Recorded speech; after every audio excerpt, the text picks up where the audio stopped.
అవకాశం ఇచ్చిన భాష గారికి కూడా వందనాలు. పరిశుద్ధాత్మ దేవుడు ఈరోజు మనకు అనుగ్రహించిన వాక్య భాగం ఏంటంటే మన సోటి సువార్థికుడు దైవజనుడు నవీన్ పగడాల గారు ఆ విధంగా మరణించడం మనందరికీ ఎంతో బాధాకరం.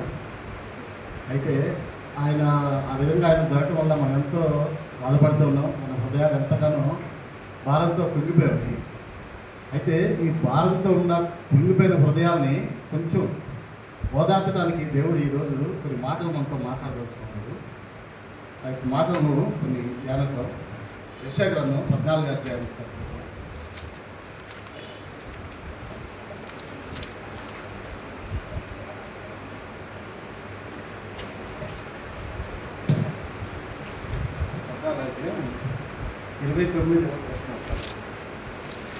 ఫిలిస్టియా, నిన్ను కొట్టిన దండము తుత్తునియలుగా విరవబడెనని అంతగా సంతోషింపకము.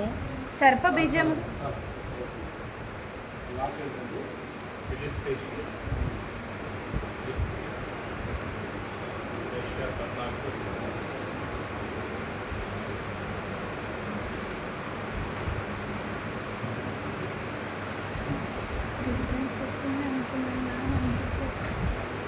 ఫిలిష్తియా, నిన్ను కొట్టిన దండము తుత్తునీలుగా విరగబడేనని అంతగా సంతోషపడకము.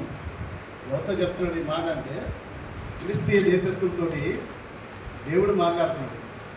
యెషయా భక్తుల ద్వారా మనకి ఫిలిష్తీయులకి ఇజ్రాయెల్ ప్రజలకి ఎన్నో వైర్యాలు ఉన్నాయి, ఎన్నో యుద్ధాలు జరిగినాయి, వాళ్ళ మధ్యలో ఎన్నో గొడవలు జరిగినాయి. మనం పరిశుద్ధ గ్రంథంలో మొదటి నుంచి చూసుకున్నట్టయితే ఎన్నో వైర్యాలు ఉన్నాయి వాళ్ళకి. కానీ వాళ్ళని ఒక్కోసారి వాళ్ళు తప్పు చేసినప్పుడు వాళ్ళు మన ఆదికాండంలో కానీ చూసినట్టయితే వాళ్ళు అబ్రహాము తర్వాత వాళ్ళు ఆ దేశాన్ని స్వతంత్రించుకునేటప్పుడు అబ్రహాము ఆయన వేరే దేశానికి అందుకు వెళ్ళినప్పుడు వారు ఆ దేశాన్ని ఎంతో పాడు చేసినప్పుడు తిరిగి వాళ్ళు వచ్చి స్వాధీనం చేసుకున్నప్పుడు అనేక మంది యుద్ధం చేయాల్సి వచ్చింది. అలాగే ఈ ఫిలిష్తీయులతో కూడా ఆ కానాను అనే దాన్ని కూడా ఫిలిష్తీయ ప్రాంతాన్ని కూడా కానాను అని పిలుస్తారు అన్నమాట. ఆ నిత్య కాలాన్ని స్వతంత్రించుకున్నప్పుడు వాళ్ళని కొంచెం మందిని కొన్ని అక్కడ ఖాళీ చేశాడు. అనేక మంది యుద్ధం చేశాడు, వాళ్ళతో కూడా యుద్ధం చేశాడు. ఒక్కోసారి వాళ్ళు చేసిన తప్పును బట్టి వాళ్ళు దండెత్తించడానికి కూడా దేవుడు వీళ్ళని వాడుకున్నాడు అన్నమాట. అయితే ఇక్కడ ఈ మాట మనం చూసినట్టయితే మిమ్మల్ని కొట్టిన దండము. దండం అంటే మీకు తెలుసా దాని అర్థం ఏంటంటే, దండం అంటే ఆ రోజుల్లో ఎలా ఉండేదంటే దండం అంటే రాజుల చేతిలో ఉండే ఒక కర్ర అన్నమాట. ఆ కర్ర అంటే మామూలుగా కర్ర కాదు, దాన్ని ఒక తుమ్మకర్రని ఒక బంగారంతో పొదిగి, బంగారంతో కానీ వెండితో కానీ ఇంకా కొద్దిగా రిచ్ పీపుల్స్ ఇంకా వజ్రాలు కూడా పెట్టవచ్చు. అదొక దండం అంటారు అన్నమాట. దాన్ని ఒక అధికారానికి సూచనగా ఉంటుంది. బహుశా ఇప్పుడు ఒక రాజు ఇతను పని మీద బయటికి వెళ్ళాడు అనుకోండి, వేరే దేశం పర్యటనకి వెళ్ళాడు అనుకోండి, అక్కడ ఉన్న మంత్రికో ఇంకొక యోగ్యులైన వారికి ఆ దండాన్ని ఇచ్చి వెళ్తాడు అన్నమాట. కిరీటం రాజు దగ్గర ఉంటుంది, దండం మాత్రం వాళ్ళకి ఇచ్చి వెళ్తాడు. ఆ కిరీటం ఆయన రాజు కూర్చున్న సింహాసనం మీద వాళ్ళు కూర్చోడానికి కానీ పక్కన ఇంకో సింహాసనం మీద వాళ్ళు కూర్చొని ఆ దండం పట్టుకొని వాళ్ళు వచ్చిన వాళ్ళ సమస్య ఏంటి, వాళ్ళ గొడవ ఏంటి విని తప్పు చేసిన వాళ్ళని శిక్షించడానికి వాడుతూ ఉంటారన్నమాట. బహుశా రాజే వాడాలి. ఇంకొకసారి ఇగో ఆ వ్యక్తి తప్పు చేశాడు, ఇక దండం చూపించి అతను తీసుకెళ్ళి చెరసాలు వేయండి, ఇగో ఇతనులో దోషం నాకు కనపడుతుంది, తీసుకెళ్ళి ఒక 10 కొరడా దెబ్బలు తట్టి ఆ దండాన్ని ఇక్కడ చూపిస్తారన్నమాట. ఆ దండం ఏంటంటే అధికారానికి గుర్తుగా ఉంటుంది అన్నమాట. ఆ దండాన్ని అంత ప్రాముఖ్యమైనది. అధికారం మార్పిడి జరిగేటప్పుడు కూడా రాజు కూడా వేరే రాజును అభిషేకించినప్పుడు, రాజు తరణాంతరం కూడా రాజు వచ్చినప్పుడు కూడా కిరీటంతో పాటు ఈ దండాన్ని కూడా వాళ్ళు గిఫ్ట్గా ఇస్తారన్నమాట. ఆ దండంతో పోలుస్తున్నాడు ఇక్కడ ఎవరిని దేవుని బిడ్డల్ని దండంతో పోలుస్తున్నాడు. ఫిలిష్తీయా, నిన్ను కొట్టిన దండము తుత్తిలీగా వెరగొట్టబడినని అంతగా సంతోషించును. దండము అంటే ఇవాళ నేటి ఫిలిష్తీయా కూడా మీరు చూస్తూనే ఉన్నారు టీవీల్లో. నేటి ఫిలిష్తీయా ఎంత గర్వించిపోతుందో, ఎన్ని పెక్కు మాటలు మాట్లాడుతున్నారో, యూట్యూబ్లో ఎన్ని వీడియోలు చేస్తున్నారు దేవుని దాసుడి మీద. ఆయన ఎంత శ్రేష్టమైన జీవితాన్ని జీవిస్తాడో అంటే మీ అందరికీ కొంత తెలియకపోవచ్చు. నేను కూడా ఒక 5 years నుంచి ఆయన్ని వీడియో చూస్తుంటాను. ఆయన గురించి నాకు తెలిసిన 2 మాటలు చెప్పి నేను ముందుకు వెళ్తున్నాను. ఆయన చాలా విషయాలు నా ఆత్మీయ జీవితంలో నేను తెలుసుకున్న విషయాలు ఏంటంటే అసలు ఈ భాష గారు అలా మాట్లాడడానికి ఇదంతా జరగడానికి సమస్య ఏంటంటే సఫీ బెదర్ అని ఒక ముస్లిం భక్తి ఉండేవాడు. ఆయన పరిశుద్ధ గ్రంథంలో కొన్ని మాటలు కొన్ని మనకి కొంతమంది దైవజీవులు కూడా కొంచెం క్లారిటీ ఉండదు అన్నమాట. చిన్న చిన్న కొన్ని మాటలు ఉంటాయి. అంటే ఉదాహరణ చెప్పాలంటే యోక్త కుమార్తె ఆ సందర్భం బట్టి ఆమె దేవునికి బలి ఇచ్చినట్టు అన్న మాట ఉంటుందన్నమాట. వాస్తవంగా బలివ్వరు. ఆ యొక్క మాటకి అర్థమైందంటే దేవునికి ప్రతిష్ఠిస్తారన్నమాట. పరిశుద్ధ గ్రంథంలో ఎక్కడ కూడా ఏ వ్యక్తిని కూడా బలి ఇచ్చినట్టు ఉండదు. మీరు చూడండి, అబ్రహామును కూడా తన కుమారుని బలి ఇవ్వమని అడుగుతాడు, కానీ బలి ఇచ్చడానికి ఆగు, నీ విశ్వాసం గొప్పది, అందుకని నేను బహుగా దీవిస్తున్నానని చెప్పి తర్వాత అతని విశ్వాసాన్ని బట్టి బహుగా దీవిస్తాడు. ఆ యొక్క కుమారుని కూడా ఎంతగానో ఎత్తిస్తాడు అన్నమాట. అయితే లేదు, అక్కడ యోక్త కుమార్తె బలి ఇవ్వబడ్డది అని వాళ్ళు ఈ విధమైన వక్రమైన మాటలతో మాట్లాడుతూ బైబిల్ మీద బురద చల్లుతుంటే ఇలాంటి దైవజనులు, ఏది ప్రగాఢ ప్రవీణ్ కానీ, కొంతమంది సాంబశివరావు కానీ, కొంతమంది దైవజనులు చాలామంది ఉన్నారు, వాళ్ళందరూ పేర్లు కూడా నాకు నోటికి రావట్లేదు. వీళ్ళందరూ కూడా అరే బాబు వేదిక ఇలా మాట్లాడుతున్నా అంతా మాట్లాడుతుంటే అతన్ని బేస్ చేసుకొని ఏమైందంటే ఈ యొక్క షఫీ బెదర్కి ఏమైందంటే ఈ షఫీ బెదర్ బాగా మా యొక్క పరిశుద్ధ గ్రంథం మీద బురదలుతూ మా యొక్క గ్రంథాన్ని బాగా బలపరుస్తున్నారు, మాకు చాలా గౌరవం చేస్తున్నారు అని ఈ షఫీ బెదర్కి చాలామంది ఫండ్స్ ఇచ్చి వాళ్ళ మత పెద్దలు అతన్ని ఎంతగానో ఆర్థికంగా బలపరిచారు. అది చూసుకొని మిగతా వేరే మతోన్మాదులు అరే ఇతనికి ఇట్లా ఇచ్చారు నాకు కూడా వస్తాయని చెప్పి వీళ్ళందరూ కూడా కృతజ్ఞతలు వేసి ఇలాంటి మాటలన్నీ కూడా మళ్ళీ పరిశుద్ధ గ్రంథంలో ఉన్న మాటలన్నీ కూడా ఒక ప్రశ్నలుగా ప్రజలకు పిచ్చి పిచ్చిగా బోధిస్తుంటే అలా కాదు, పరిశుద్ధ గ్రంథం అది అలా అర్థం కాదు చదివితే ఇది అని దీని మీద వాళ్ళకి కౌంటర్ వీడియోలు చెప్తూ వాళ్ళతో డిబేట్లు చేస్తూ ఇంత కాంట్రవర్సీ పరిస్థితిలోకి వెళ్ళిపోవాల్సి వచ్చింది మన పాస్ గారు. అది జరిగింది. ఆయన చాలా మంచి సాఫ్ట్వేర్ ఉద్యోగం చేసుకుంటాడు, చాలా బాధ్యత గల వ్యక్తి, మీరు చూస్తూనే ఉన్నారు వీడియోలో. నేను కూడా చాలా వీడియోలు ఆయన విన్నా, ఇలాంటి అసలు పూర్వం ఎలా ఉండేది, మనం అసలు ఎవరో ద్రవిడులు అంటే ఏంటి, ఆర్యులు అంటే ఎవరు, మన పరిస్థితి ఏంటి, మా పూర్వం మనల్ని అనగారిపోయిన ప్రజల్ని ఎలా వాళ్ళు ఊరి చివర పెట్టేవాళ్ళు, ఆ రోజుల్లో యానా సంఘం అంటే ఏంటి, ఎరికల గూడెం అంటే ఏంటి, పల్లెలు అంటే ఏంటి, వడ్డిపాలెం అంటే ఏంటి, ఊరి చివర ఎందుకు ఉండేవాళ్ళు, మనల్ని ఎందుకు వాళ్ళు ఈ కౌంటర్ చేస్తేనే ఆ రోజు ఈ భక్తులతో మాట్లాడుతూ అయ్యా మేము ఆ రోజు అనగారిపోయాం, ఈ రోజు మేము ఏదో మాకు మమ్మల్ని తెలివేశారు, మేము నచ్చిన దేవుడు మేము పూజించుకున్నాం, మీరు మా మీద ఎందుకు మీరు ఇట్లా చేస్తున్నారని అది ఒక కౌంటర్ వీడియోతో మాట్లాడటం వల్లే ఆయన ఈ విధంగా అయ్యాడనమాట. అయితే ఆయన మాట్లాడే విధానం ఎవరిని కూడా నొప్పించలేదు, ఎంత స్వర్ణంగా ఎంత ప్రేమతో మాట్లాడేవాడంటే మొత్తం మాదిరికి ఒక రాజదండంలాగా ఆయన నిలబడ్డాడు. ఆయన ఒక దండం ఏదైతే అధికారంగా ఉంటుందో అంత దండంగా ఉంటే, అయితే ఈరోజు ఏమైందంటే దండం ఏ విధంగా తుత్తిని ఇక్కడ యెషయా గ్రంథం భక్తుడు చెప్పిన విధంగా ఏమిందంటే దండము తుత్తినీలుగా విరగొట్టబడింది, దండం తుత్తినీలుగా విరగొట్టబడిందంట. ఈరోజు దైవదాసుడి శరీరం కూడా తుత్తినీలుగా విరగొట్టబడినట్టు చిత్రవంతా గురైపోతే నేటి ఫిలిష్తీయులు ఎంతగానో సంబరపడిపోతుంది. ఒక్కొక్కరు కేరింతలు పడుతున్నారు, ఒక్కొక్కరు ఎంతో సంబరాలు చేసుకుంటున్నారు, యూట్యూబ్లో అయితే ఒక్కరైనా మాట్లాడుతున్నారు. ఇంకా చెప్పాలంటే ఆయన మాస్టర్లందరూ ప్రతి తాగుబోతులని ఇంకా వాళ్ళంతా వాళ్ళ వైఖరి ఎలా ఉంటుందని క్రియేట్ చేస్తున్నారు. ఆయన ఎంత పవిత్రంగా అసలు ఆయన విషయం నిజంగా ఎలా చెప్పాలంటే ఆయన బైక్ మీద వెళ్ళడానికి కారణం ఏంటంటే ఆయన ఎప్పుడు ఫ్లైట్కి వెళ్ళేవాడంట.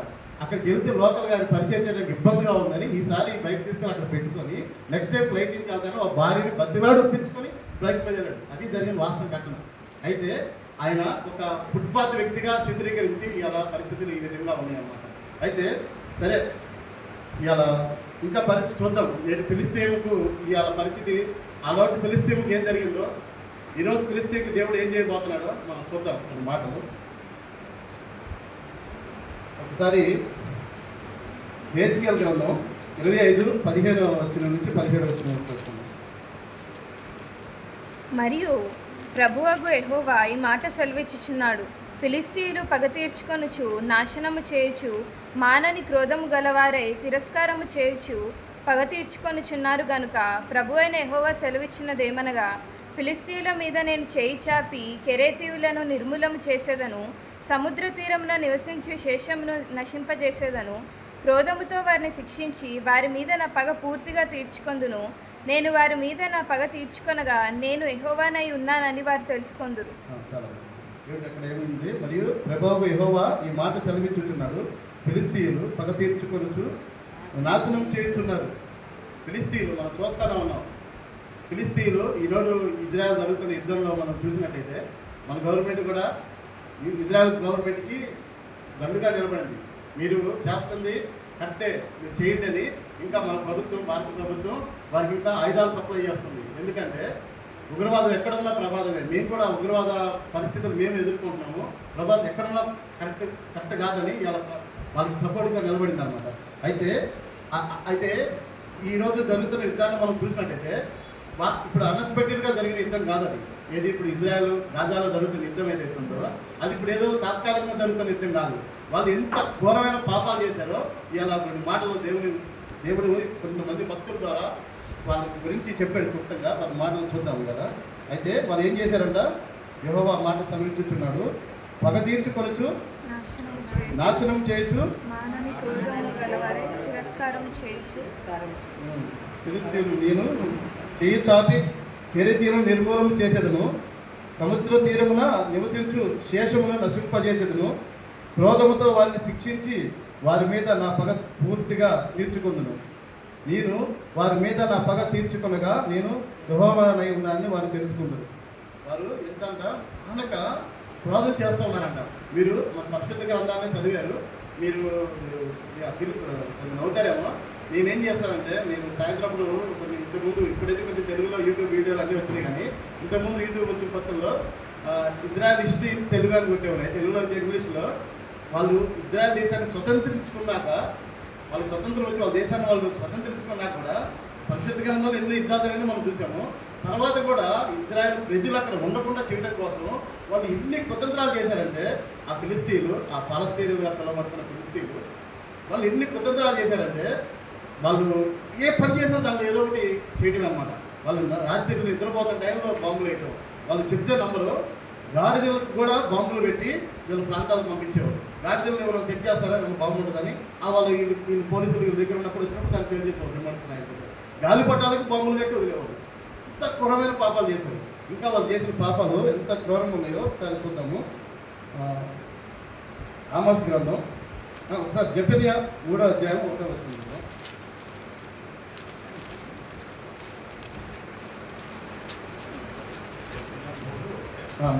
ముష్కరమైనదియు భ్రష్టమైనదియు అన్యాయము చేయనది పట్టణంనకు శ్రమ. చాలు చాలు. ఏం చేస్తున్నామంట? ముష్కరము. ముష్కరం అంటే ఏంటి తెలుసుగా? ముష్కరం అంటే ముష్కరుడు అని ఎవరంటే తెలుసా? ఉగ్రవాదుల్ని. వాళ్ళు ఏం చేస్తున్నారంట? ఉగ్రవాద కార్యక్రమాలు చేస్తారు, ముష్కరం చేస్తారంట. కపటంతో ఇజ్రాయెల్ ప్రజల్ని మీరు వాళ్ళ దేశాన్ని స్వతంత్రించుకున్నప్పుడు ఎంత న్యాయంగా వాళ్ళు స్వతంత్రించుకొని తెలుసుకున్నారు మీరు. ఈజిప్టు దేశం వాళ్ళు ఆ ప్రాంతాన్ని ఇప్పుడున్న ఇజ్రాయెల్ దేశం ఏదైతే ఉందో వీళ్ళు యేసుప్రభువు మరణానంతరం, ఆయన పునరుద్ధరణే ఆయన మరణానంతరం ఇజ్రాయెల్ ప్రజలు ఏ విధంగా చెదరగొట్టబడ్డారో మనందరూ తెలుసు. వాళ్ళు ఎందుకు వెళ్ళారంటే, ఆ రోజు రోమా నగరం తగలబడితే ఆ నిప్పు పెట్టింది ఇజ్రాయెల్ ప్రజలే అని వారి మీద కోపంతో, వాళ్ళ మీద కుట్రపూరితంగా వాళ్ళ మీద నిందేసినప్పుడు అప్పుడున్న రోమా గవర్నమెంట్ దొరికిన వాళ్ళు దొరికినట్టు యూదులను అందరూ చంపేయండి వాళ్ళు పొట్ట చేతితో పట్టి వెళ్ళిపోయారు. దొరికినట్టు వెళ్ళిపోయారు. అంత ముసలమ్మతిగా అక్కడ ఉన్నా కానీ మిగతా వాళ్ళంతా వెళ్ళిపోయారు.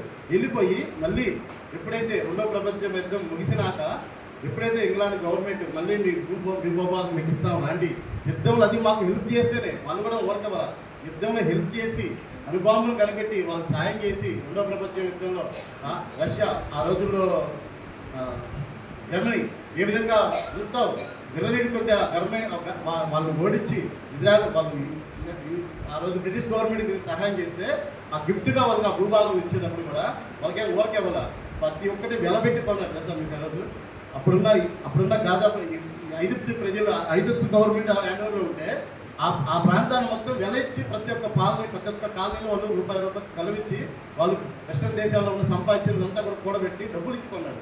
డబ్బులు పెట్టి వాళ్ళు కొనుక్కున్న భూభాగంలో వాళ్ళు ఉండకూడదని అనేకమైన కుతంత్రాలు చేసుకుంటూ వచ్చారన్నమాట గాజా ప్రజలు. ఇంకా వాళ్ళు ఏమేం చేశారో చూద్దాం.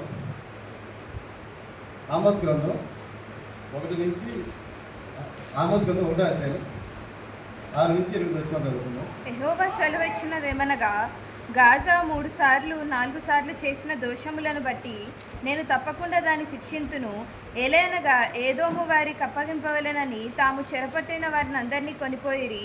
గాజా యొక్క ప్రాకారము మీద నేను అగ్ని వేసేదను, అది వారి నగరులను దహించి వేయును. అష్డోదులో నివాసులను నిర్మూలము చేతును. అష్కెలోనులో రాజదండము వహించిన వాడు ఉండకుండా నిర్మూలము చేతును. ఇంకను శేషించి ఉన్న ఫిలిస్తీన్లను క్షయమగునట్లు నేను ఎక్రోనును మొత్తెదనని ప్రభువగు యెహోవా సెలవిచ్చుచున్నాడు. యెహోవా సెలవిచ్చినది ఏమనగా, దాదా 3 సార్లు 4 సార్లు చేసిన దోషములు బట్టి ఒక్కసారి చేస్తే దేవుడికి అంత కోపం రాదు. ఇది ఒకటే గుర్తు పెట్టుకోండి. ఎప్పుడైనా ఇంత దుర్మార్గుడైన మన దేవుడు చాలా ప్రేమగల దేవుడు. మన ప్రేముడు ఎంత ఓపిక పట్టాడంటే వాళ్ళు వాళ్ళు మేము యూదు జాతి పట్ల వాళ్ళు ఉన్న కపటము ఈరోజు వాళ్ళు ఇంత యుద్ధం జరుగుతున్నా 100 మంది 1000 మంది వాళ్ళు చనిపోతున్నా సెటిల్మెంట్ చేసుకోండి, బానిసలు చెప్పండి. మీ దగ్గర ఉన్న బానిసలు ఎవరైతే ఉన్నారో మీరు విధంగా వాళ్ళు పట్టుకెళ్ళిపోయినా వాళ్ళని మాకు చెప్పండి. ఏదైనా మాట్లాడతామని మిగతా దేశం వాళ్ళు వచ్చి సెటిల్మెంట్ చేయడానికి ప్రవర్తిస్తే వాళ్ళు ఏమంటారు తెలుసా? వాళ్ళు అనేది ఒకటే మాట, ఇజ్రాయెల్ దేశం అనేది భూమి మీద ఉండకూడదు, తుడిచివేయి పెట్టబడాలి. ఎంత క్రూరంగా వాళ్ళు మాట్లాడతారంటే, ఎంత పెద్ద పెద్ద దేశాధినేతలు, ట్రంప్ లాంటి పెద్ద పెద్ద వ్యక్తులు, ట్రంప్ మొన్న వచ్చారు అంత ముందు ఉన్న ఆయన బైడెన్ ఎంత ప్రయత్నించినా ఆయన వల్ల కాదా. ఎందుకంటే వాళ్ళు ఒకటే మాట వాళ్ళు నగరాల్లో చెప్తున్నారు, ఇజ్రాయెల్ ప్రభుత్వం అనేది భూమి మీద ఉండకూడదు. ఒకటే ఇంకొక మాట అంటారు వాళ్ళు ఏం తెలుసా? ఇజ్రాయెల్కి దేవుడు లేడు, ఇజ్రాయెల్కి దేవుడు అనే ఆయన లేడు, వాళ్ళు నిర్మూలన చేయబడాలా, వాళ్ళు నాశనం అయిపోవాలనే మాట వాళ్ళ నోట్లో వచ్చేదన్నమాట. అయితే ఏమన్నాడు ఇక్కడ, దాదా 3-4 సార్లు చేసిన దోషములు బట్టి నేను తప్పకుండా దాన్ని శిక్షించను. ఎలాగనగా ఏదేమో వారు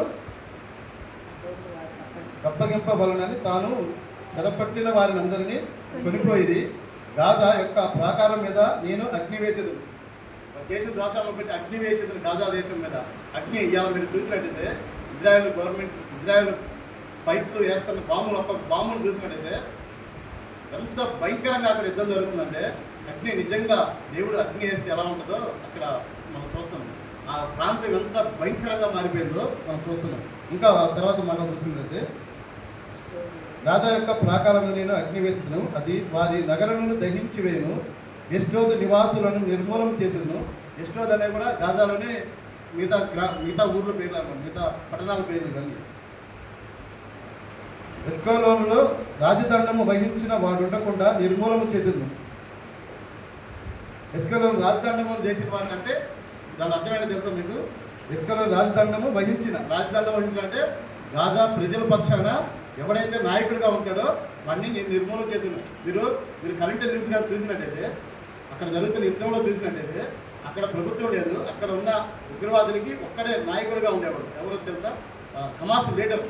మీరు చూస్తారు లేదో నాకు తెలియదు, కానీ నేనైతే ఎప్పుడు చూస్తూ ఉంటాను అన్నమాట. సాయంత్రం ఇంటికి వస్తే నేను అన్నం తినేటప్పుడు కానీ మిగతాటప్పుడు కానీ ఇవే పెట్టుకుంటా, లేదంటే బైబిల్ దగ్గర ప్రేయర్ చేసుకుంటా. మా భార్య కూడా ఏంటి ఎప్పుడు అదే అర్థం కూడా మాట్లాడాలి సేపు అంటా ఉంటాను. నేను ఇదే చూస్తూ ఉంటాను, కరెంట్ న్యూస్ ఏమైందా, ఆ బాధితులు ఏమైనా వచ్చారా రాలేదా అని. నాకు అదే పిచ్చి, నాకు ఎప్పుడు అదే చూస్తూ ఉంటాను. అయితే అక్కడ నేను తెలుసుకున్నది విధానం బట్టి చూస్తే హమాస్ లీడర్లు ఎవరైతే ఉన్నారో ప్రతి ఒక్కరిని ఎంత టార్గెట్ చేస్తారంటే, మొసాద్ అనే విజృంభించే వ్యవస్థ, ఇజ్రాయెల్ ప్రభుత్వానికి చెందిన ఇంటెలిజెన్స్ వ్యవస్థ, ఒక అతను ఇరాన్లో ఉంటాడు. ఇరాన్లో ఉన్న వ్యక్తి చాలా కుటిల వ్యక్తులుగా వీళ్ళ గురించి పన్నాగాలు పెడుతుంటాడు. అయితే ఆ వ్యక్తిని చంపడానికి వీళ్ళు ఏం చేశారంటే, ఒక ట్రక్కులో ఒక అడ్వాన్స్ వెపన్, ఆ వెపన్ టెక్నాలజీ కూడా వాళ్ళు దొరకకూడదు. తర్వాత ఆ ఒక్కతను అది డేటా అనేది అది క్యాచ్, అతని ఫోటోని అది ఫీడ్ చేసుకుంటుంది అన్నమాట. దానిలో డేటా నింపబడతారు, ఆ వ్యక్తి యొక్క డేటాను. ఆ వ్యక్తి వచ్చినప్పుడు పక్క వారికి ఎవరు కూడా డిస్టర్బ్ కాకూడదు. మళ్ళీ అతను కారులో వస్తాడు, మంచి కారులో, అక్కడ సెక్యూరిటీ ఉంటుంది. ఆ కారుని మళ్ళీ పేరిస్తే కారు మళ్ళీ బుల్లెట్ ప్రూఫ్ అనమాట. కారుకి ఏం దారిలో ఉన్న వ్యక్తి కాల్చినా కారుకి ఏం కాదు. కానీ అతను తిరిగి ఇంట్లో నుంచి ఆ కారు దిగి ఇంట్లోకి వెళ్ళే గ్యాప్లోనే అది పక్కన సెక్యూరిటీకి కానీ భార్యకి కానీ ఎవరికేం కాకుండా అతన్ని టార్గెట్ చేసి మొత్తం దమ్మని మ్యాక్సిమం మొత్తం ఖాళీ చేసి పడేసింది. అక్కడెక్కడే కూలబడిపోతారు అన్నమాట.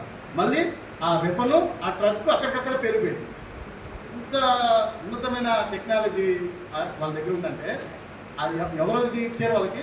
ఇక్కడ ఏమనిపిస్తుంది, వాళ్ళ యొక్క దండం వహించిన వారిని నేను నిర్మూలన చేస్తాను. వాళ్ళు ఎవరైతే లీడర్ ఉంటాడో, వాళ్ళు ఎవరైతే వాళ్ళకి అధిపతిగా ఉంటాడో వాళ్ళని నిర్మూలన చేసేదని అంటారు.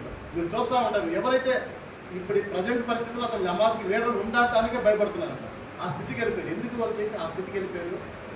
వాళ్ళు ఏమన్నా వాళ్ళు ఎందుకు అలా పరిస్థితికి వెళ్ళిపోయారంటే, వాళ్ళని దేవుడు ఎన్నిసార్లు చేసినా వాళ్ళు క్షమిస్తూ ఓపిక పడుతూ వచ్చాడు.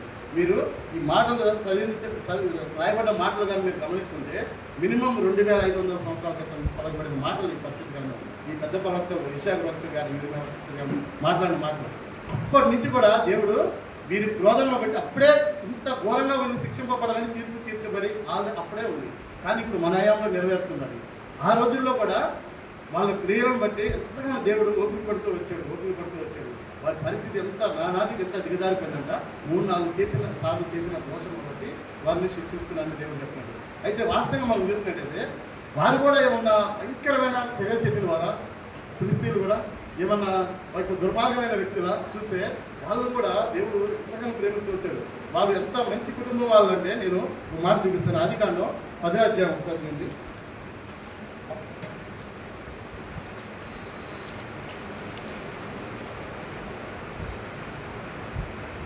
ఆదికాండం 10వ అధ్యాయం 14 వచ్చింది. పత్రుసీయులను కస్లుహీయులను కఫ్తోరీయులను కనెను. ఫిలిస్తీయులు కస్లుహీయులలో నుండి వచ్చినవారు.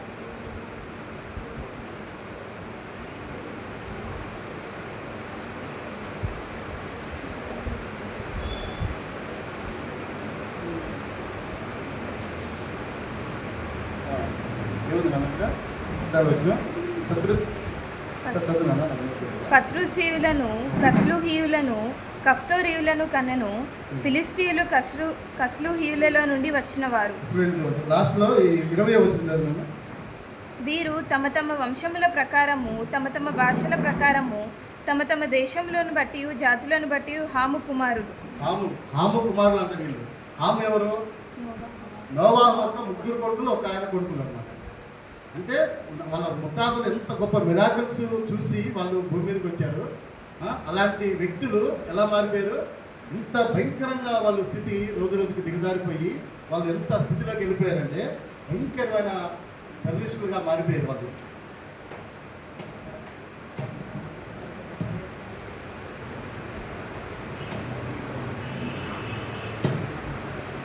ఓకే, అయితే తర్వాత యిర్మీయా గ్రంథం 47వ అధ్యాయం 1 నుంచి 7 వచనాలు చదువుకుందాం. ఫరో గాజాను పట్టణమునకు ఫిలిష్తీయులను గూర్చి ప్రవక్త అయిన యిర్మీయాకు ప్రత్యక్షమైన యెహోవా వాక్కు. యెహోవా ఇలాగ సెలవిస్తున్నాడు, జలములు ఉత్తర దిక్కు నుండి పొర్లి వరదలై మనుషులు మొరపెట్టినట్లుగాను దేశ నివాసులందరూ అంగలార్చినట్లుగాను దేశం మీదను అందున్న సమస్తము మీదను పట్టణం మీదను దానిలో నివసించు వారి మీదను ప్రవహించును. వారి బలమైన గుర్రముల డెక్కలు నేలతను శబ్దమునకును అతని రథముల వేగమునకును అతని చక్రముల ఉరుము వంటి వణికిని తండ్రులు భయపడి బలహీనులై తమ పిల్లల తట్టు తిరిగి చూడరు. ఫిలిస్తీయులందరినీ లయపరచుటకును తూరు సీదోనులకు సహాయుడొకడైనను నిలవకుండా అందరినీ నిర్మూలన చేయుటకును దినము వచ్చుచున్నది. యెహోవా కఫ్తోరు ద్వీపశేషులైన ఫిలిస్తీయులను నాశనం చేయును. గాజా ఓడియాయను మైదానంలో శిక్షించిన అష్కెలోను నాశనమాయను. ఎన్నాళ్ళ వరకు నేను నీవే గాయపరుచుకుందుకు యెహోవా ఖడ్గమా, ఎంతవరకు విశ్రమింపక ఎందుకు? నీ వరలోనికి దూరి విశ్రమించి ఊరకుండుము. అష్కెలోను మీదకి సముద్ర తీరం మీదకి పొమ్మని యెహోవా నీకు ఆజ్ఞ ఇచ్చి ఉన్నాడు కదా. నీ వేలాకు విశ్రమించుడుము అచ్చటకే పొమ్మని ఆయన ఖడ్గములకు ఆజ్ఞ ఇచ్చి ఉన్నాడు. మాటలు మనం చదివినట్టయితే ఫరో గాజాను పట్టక ముందు ఫిలిస్తీయుల గురించి ప్రవక్త అని యిర్మీయాకు ప్రత్యక్షమని యెహోవా వాక్కు. యెహోవా ఇలాగే సెలవిస్తున్నాడు, జలములు ఉత్తర దిక్కు నుండి పొర్లి వరదలై మనుష్యులు మొర్ర పెట్టినట్లుగా దేశ నివాసులందరూ అంగారార్చులు. వాటికి మీకు అర్థమవుతుందా? జనము వరద వలె పొంగినట్టు దేశం మొత్తం ఇవాళ మీరు కరెంట్ న్యూస్ కానీ చూసినట్టయితే ఇవాళ గాజా ప్రజల పరిస్థితి ఏంటంటే ఎంత ఘోరంగా వాళ్ళు అల్లాడుతున్నారంటే అక్కడ మంచి వాళ్ళు కూడా ఉన్నారు, ఉగ్రవాదులకు సపోర్ట్ చేయకుండా ఉన్న వాళ్ళు కూడా ఉన్నారు. కానీ ఎంతగానో అల్లాడుతున్నారు. ఏంటంటే పరిస్థితి వాళ్ళ దేశం మీదకి వచ్చిన అంత భయంకరమైన కీడుని బట్టి వాళ్ళు ఏడుస్తున్నారు. అయితే తర్వాత మనం ఇంకా చూసినట్టయితే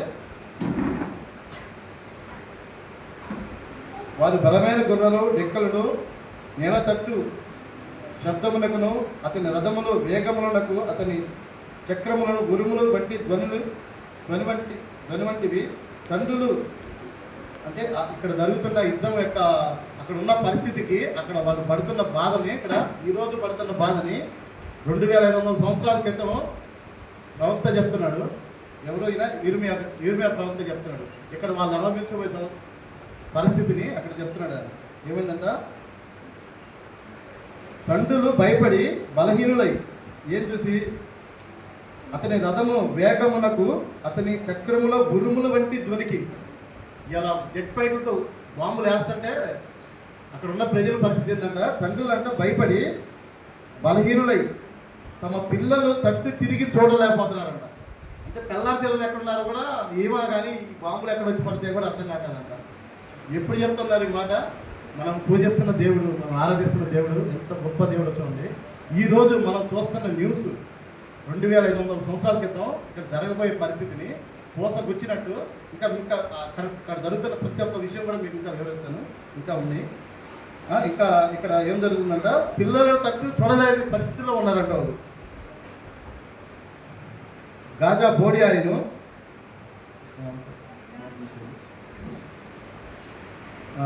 ఫిలిస్తీన్లందరినీ లయపరచుటకు తూరు సీదోనును సహాయకుడు ఒకడైనను నిలవకుండా అందరూ నిర్మూలన చేయుటకును దినము వచ్చుచున్నది. వారికి సహాయం చేయడానికి ఇలా ప్రపంచ దేశాలు అన్నీ కూడా ప్రయత్నిస్తున్నాయి. కానీ ఎవరు కూడా అక్కడ దిగడానికి దమ్ము లేదు. మీరు చూసినట్టయితే ఇజ్రాయెల్ గవర్నమెంట్కి ఎదురొక్కే దమ్ము ఎవరికి లేదు. అక్కడ ఒక్క చుట్టుపక్కల ఒక్క దేశానికి కూడా అక్కడ మాట్లాడే పరిస్థితి లేదు. ఎవరు కూడా అక్కడ వెళ్ళలేని పరిస్థితి ఉంది. అక్కడ మీరు తర్వాత చూసినట్టయితే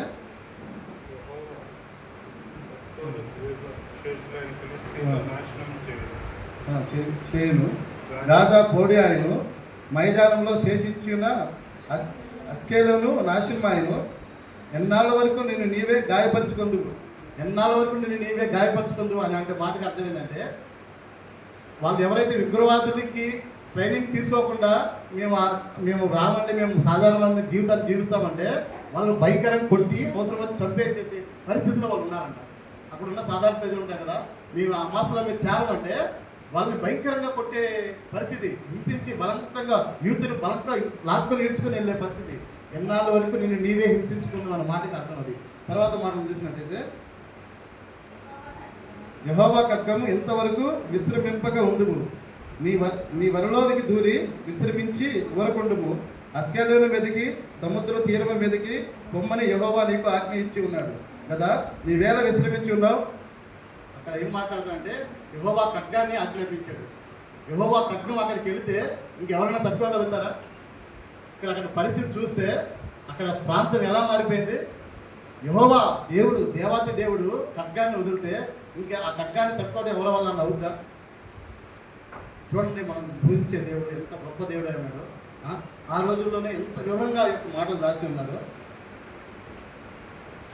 తర్వాత మాటలు చూసినట్టయితే జెఫన్యా 2వ అధ్యాయం 1-7 వచనాలు చదువుతుంది.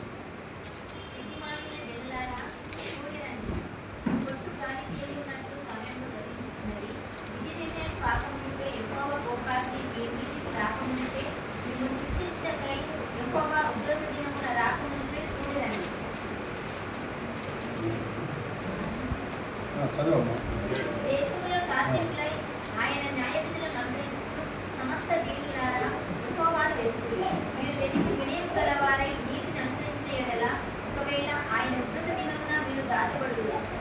గాజా పట్టణము నిర్జనమగును, అస్కలేను పాడైపోవును. మధ్యాహ్న కాలమందు అస్దోడు వారు బయటికి పారదోలబడుదురు, ఎక్రోను పట్టణము దున్నబడును.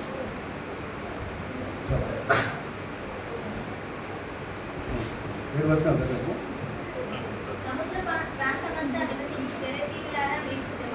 ఫిలిష్తీయుల దేశమైన కనాను ఇందుకు యెహోవా సెలవిచ్చినదేమనగా, నీ అంటూ ఒక కాపురస్థుడైనను లేకుండా నీవు నిన్ను లయము చేయును. సముద్ర ప్రాంతము గొర్రెల కాపరులకు మేతస్థలమగును, మందలకు దుర్లక్షణుండును. తమ దేవుడైన యెహోవా యూదా వారిని కటాక్షించి వారిని చెరలో నుండి రప్పించగా అంతట వారిలో శేషించిన వారికి ఒక స్థలముంది. వారు అతడు తమ మందలను మేపుదురు. అస్తమయమున వారు అస్కలేని ఇళ్లలో పండుకుంటారు. చాలు ఏముందంటే లాస్ట్ పాట చదువుతున్నాం. గాజా పట్టణం నిర్జనమగును, ఇస్కలోను పాడైపోవును. మధ్యాహ్న కాలమందు అష్టోదు వారు బయటికి పారదోయబడుదురు, ఎక్రోను పట్టణములు దున్నబడును. సముద్ర ప్రాంతములందు నివసించు కెరతీయులారా, కెరతీయులు ఆ రోజుల్లో ఆ నిజమైన వాళ్ళ జాతి ఎవరంటే గాజాలో నివసించేవాళ్ళు కెరతీయ జాతి చెందిన వాళ్ళు అన్నమాట. ఆ కెరతీయులారా మీకు శ్రమ. తిరుపతిల దేశమైన కనాను నిన్ను గూర్చి యెహోవా సెలవిచ్చినదేమనగా, నీ యందు ఒక్క కాపరస్తుడైనను లేకుండా నేను నిన్ను నయము చేసేదను. ఒక్క కాపరస్తుడు కూడా లేకుండా నయం చేసేపోతున్నాడు దేవుడు. ఇంకా ఈ మాట ఇంకా నెరవేరాల్సిన అవసరం ఉంది. ఇలా ట్రంప్ గారి మాటలు కానీ చూసినట్టయితే ఆ ప్రాంతాన్ని అంతా ఖాళీ చేసేయండి, నేను ఆ ప్రాంతంలో కొత్త కన్స్ట్రక్షన్ చేస్తాను, విలాస్ కడతాను, రిసార్ట్స్ కడతాను అని చెప్పి మాట్లాడుతూ ఉన్నారు. ఆయన చేస్తాడు అన్నంత పని. ఇది దేవుని యొక్క ఉద్దేశమే ఉన్నది. తర్వాత మనం చూస్తే సముద్ర ప్రాంతంలో గొర్రెల కాపరులు దిగు మేత స్థలమగును, మందల దొడ్లు అచ్చట నుండును. తమ దేవుడైన యెహోవా యూదా వారిని కటాక్షించి వారిని చెరలో నుండి రప్పించగా అచ్చట వారిలో శేషించిన వారికి ఒక స్థలముండును. వారు అచ్చట తమ మందలను మేపుదురు. అస్తమయమును వారు అస్కోలోని ఎండలో పండుకొందురు. ఎవరు కొనుక్కుంటారు? యూదా వారైన అంటే దేవుని బిడ్డలండి. ఎక్కడ ఉంటారంట? ఆ గాజా పట్టణంలో రేపు దినాన్ని మనం చూడబోతున్నాము. ఇంకా నెరవేరబోతుంది. రేపు పొద్దున ట్రంప్ గారు అక్కడ రిసార్ట్స్ కడితే ఎవరు ఉండబోతున్నారంట? దేవుని బిడ్డలు. ఎవరైతే ఈ దేశంలో అక్కడ అసలు వాళ్ళు మనుషులే ఉండకూడదని ఎవరు అనుకుంటున్నారో వాళ్ళు రేపు పొద్దున్న దాంట్లో నివసించబోతున్నారు. సాయంకాల సమయంలో అస్కాలో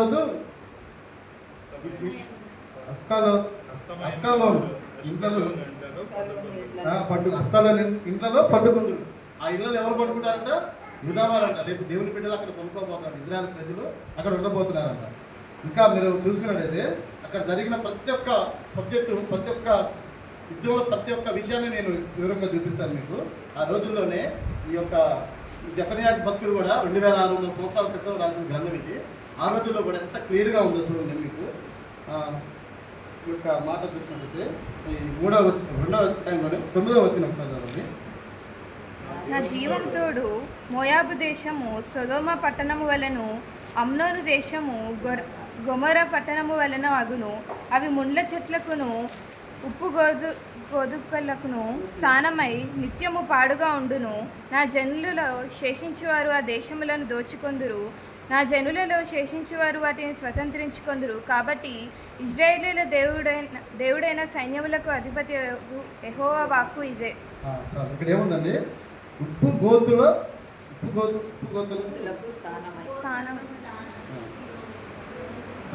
గోతులకు స్థానమైన నిత్యము పాడుగా ఉండను. ఉప్పు గోతులు అనే మాట మీరు చదివారా? ఇజ్రాయెల్ ప్రజలు ఇజ్రాయెల్ దేశంలో ఏందని తెలుసా?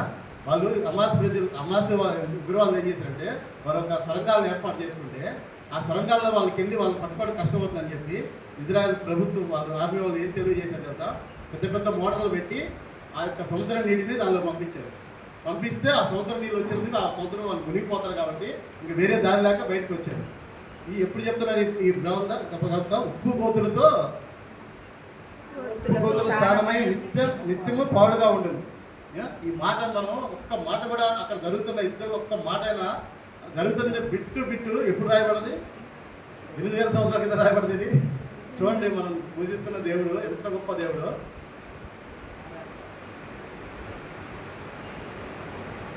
తర్వాత చూసుకున్నట్లయితే శేషించిన వారు ఆ దేశంలో దోచుకొందరు. కాబట్టి ఇజ్రాయెల్ దేవుడని సైన్యములకు అధిపతి యెహోవా వాక్కు ఇది. ఈ మాట కానీ చదివినట్లయితే చూసినట్లయితే అక్కడ వాళ్ళు పడుతున్న పరిస్థితి ఎంతగా దేవుడు వాళ్ళని ప్రేమించాడు, ఎంతగానో వాళ్ళతోటి సమయం ఇచ్చాడు. వారు నానాటికి వారు ఎంత స్థితికి దిగజారిపోయారంటే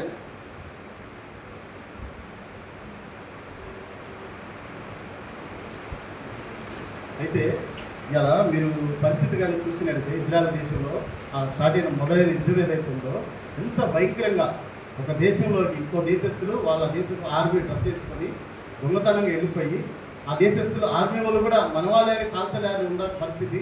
వాళ్ళకున్న మొబైల్ నెట్వర్క్ వాళ్ళ ఉన్న టవర్స్ బేర్ చేసి మిలిటరీ వాళ్ళ కమ్యూనికేషన్ దెబ్బతీసి సరే వాళ్ళు కొంతమంది బందీలుగా తీసుకొచ్చారంటే సరే అలా తీసుకురాకుండా వాళ్ళు ఎంతోమంది చిన్నపిల్లల్ని ఆడవాళ్ళని భయంకరంగా చంపేసి వాళ్ళ చిన్నపిల్లల్ని తీసుకెళ్ళి వగంలో పెట్టి కాల్ చేశారు. అంత దుర్మార్గమైన కార్యాలు చేశాడు. అయితే ఆయన ఎంతగానే ఆయన ఓపిక పట్టాడు దేవుడు. ఆయన ఎంతగానో ఓపిక పట్టి వాళ్ళు చేసిన దోషంలో బట్టి అప్పటి నుంచి వాళ్ళు చేస్తున్న దోషంలో బట్టి ఇప్పుడు వాళ్ళు శిక్ష నెరవేరుతుంది. అయితే ఈరోజు దేవుడు మనతో మాట్లాడుతున్న మాటలు మనం ఒకసారి మనం పరిశీలించుకున్నట్టయితే ఈరోజు ఫిలిస్తీయ పరిస్థితుల్లో ఫిలిస్తీయులాగా ఉన్న దేశం ఏదైతే ఉందో ఈ ప్రాంతం ఫిలిస్తీయులు వారు ఆ రోజుల్లో ఏ విధంగా కుట్రాలు చేస్తూ ఈరోజు ఆ రోజుల్లో కూడా వాళ్ళు అప్పుడు మాట్లాడడానికి దేవుడు ఏంటి అంతగా సంబరపడిపోబాక గంతి రాస్తున్నారు. ఎందుకు? వాళ్ళ దండము వాళ్ళని కొట్టిన దండం ఏదైతే ఉందో ఈరోజు మతన్వాద శక్తులు రాష్ట్ర గారిని మాటలతో ఆయన ఎదిరించలేక ఎన్నో డిబేట్లు నేను చూశాను. మాటలతో మాట్లాడే దమ్ము లేక వాళ్ళకి ఆయన అడుగుతున్న మాటలకు సమాధానం చెప్పలేక ఓడిపోయి ఇవాళ దొంగ దెబ్బ తీసి వాళ్ళు ఇవాళ ప్రగంభాలు ఎలా పలుకుతున్నారంటే వాళ్ళు పెట్టే ఒక వీడియో ఆడవాళ్ళు మగవాళ్ళు ఎంత క్రూరంగా మాట్లాడుతున్నారంటే రేపు పొద్దున వాళ్ళ పరిస్థితి కూడా ఎలాగ ఉండబోతుంది. వాళ్ళు కూడా ఒకనాటి నేటి ఫిలిస్తీన్ లాగే వాళ్ళ పరిస్థితి ఉండబోతుంది. ఇవాళ తొందరపడుతున్న ఫిలిస్తీన్లకి దేవుడు వాక్యం చెప్తున్నాడు. మన దేవుడు తీర్పు తీస్తాడు. ఆల్రెడీ స్టార్ట్ చేశాడు. మీరు గమనించినట్టయితే 2 రోజుల క్రితం సింగపూర్లో ఆల్రెడీ స్టార్ట్ అయింది దేవుడి పని. మీకు గుర్తుందో లేదో, న్యూస్ మరి చూస్తాను లేదో, సింగపూర్లో ఆల్రెడీ స్టార్ట్ అయింది. నేను ఆ రోజు మా భార్య నేను ఇద్దరం అనుకొని పాస్టర్ గారు జరిగిన దాన్ని బట్టి ఏంటి రాత్రలేదు ఏంటి ఎప్పుడు న్యూస్ అని అనుకొని ఆ రోజు ప్రార్థన చేసి కొనుక్కున్నాము. తెల్లారి పొద్దున్నే పనులందరూ పనిలో పెట్టాను. ఎప్పుడెప్పుడు దాని గురించి వస్తుందా రిపోర్టు, అసలు ఎప్పుడు ఆ గవర్నమెంట్ ఏమో చెప్పుదా అని నేను ఫోన్ ఆన్ చేసి చూశాను 10 గంటలకి. ఫస్ట్ న్యూస్ నేనే చూసి పాస్టర్ గారికి ఫోన్ చేశాను, నరేంద్రానికి రవాణాకి, అన్న దేవుడు పని మొదలుపెట్టాడు చూడన్నా అని చెప్పాను. ఏంటంటే ఇది పరిస్థితి అని చెప్పాను. దేవుడు ఆల్రెడీ సింగపూర్లో వర్క్ స్టార్ట్ చేశాడు. ఆల్రెడీ మనం భయపడాల్సిన అవసరం లేదు. మన దేవుడు జీవం కలిగిన దేవుడు, మన దేవుడు మన పక్షాలు ఉన్నాడు. కాకపోతే మనం ఓపిక పట్టాలా. వాళ్ళకి టైం వస్తుంది. 2-3 సార్లు చేసిన దోషములు బట్టి దేవుడు తీర్పు తీస్తే ఇవాళ ఇది ఫిలిస్తీన్ల పరిస్థితి ఏంటి, వాళ్ళ జనం ఏమాత్రం లేకుండా నిర్జీవం అయిపోయి వాళ్ళ పరిస్థితిని ఎడారిగా మారిపోతుంది. దేవుడు వాళ్ళు ఊసే లేకుండా కొత్త జాతిని అర్థం చేసే పరిస్థితి దేవుడు కల్పిస్తూ ఉన్నాడు. ఇవాళ మనం కూడా వాళ్ళు చేస్తున్న పరిస్థితులను బట్టి మనం కూడా ఓపిక పడితే రేపు వాళ్ళకి జరగబడిన పరిస్థితి కూడా దేవుడు అంత బహిరంగ దేవుడు కొడితే ఎలా ఉంటుందో ఇప్పుడు చూశారు కదా, అలాగే వాళ్ళని కొట్టే రోజు వస్తుంది. ఈ నా మాటలు ముగిస్తున్నాను.